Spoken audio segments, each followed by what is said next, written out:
Okay, sa mga bagong mga bagong officers, cadets, aspiring officers, no? Mga mapopromote diyan. So, tips lang sa ganitong situation, no? Yung currently nag-hold cleaning yung mga kubyerta boys yan. Nagwa-washing sila ng cargo hold. So, isa sa pinaka-importanting bagay na lagi nyong tatandaan kasi during cargo hold cleaning tatawag yan sila, no? So, magre-request sila na magbubukas ng hatch cover ng cargo hold. So make sure, isa sa pinaka-importanting bagay na dapat tandaan is alam ni kapitan, no? Inform the master. Lalo pag ganito yung situation, no? Kung kalmado, okay lang yan kasi alam naman nila chief mate yan, no? So hindi na kailangan. Pero pag ganito, medyo magulong ang panahon kasi ballast condition kami. And then yung swell is nasa 3 or 4 meters, no? Yan. So matataas ang swell natin. Medyo mataas ang gulong, so malaki ang possibility na madisgrasya ang hatch cover pag mali ang sobrang lakas, no? So make sure na alam ni kapitan.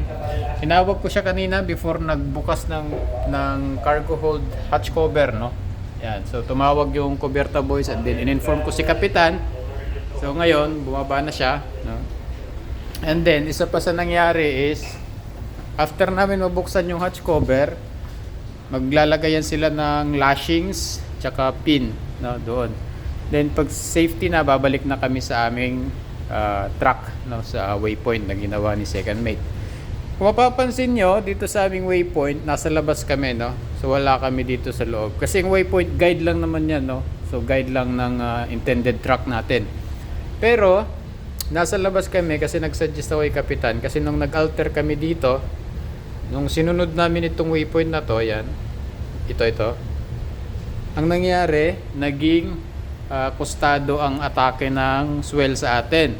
So kung nandito yung angle niya, papunta siya rito, pag nag-alter tayo ng port side, nandito na siya sa ating almost 90 degrees na siya, no? So pag ganon kasi ang nangyayari, mas lumalakas yung rolling, no?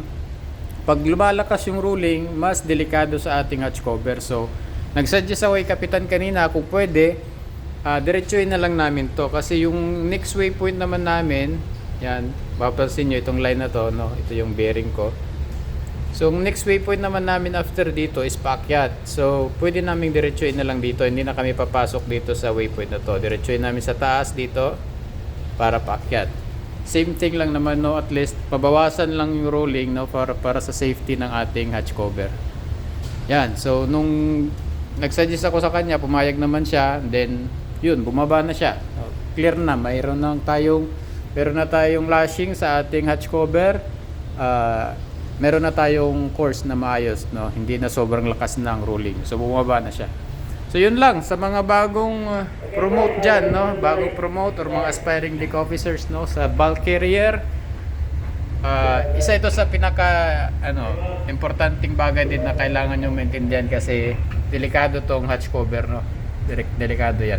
So yun, pag malakas ang rolling, kailangan inform si kapitan, inform nyo si kapitan kahit anong oras pa yan, no? Kailangan alam nila yung nangyayari. Lalo na pag mga ganitong panahon, no, malalakas. Okay lang kung kalma, okay lang yun. So, pero pag ganito, medyo rolling, sundin nyo yung company SMS nyo, nandun yan. Dapat inform yan si kapitan bago magbukas. So, thank you very much at see you ulit sa ating next video.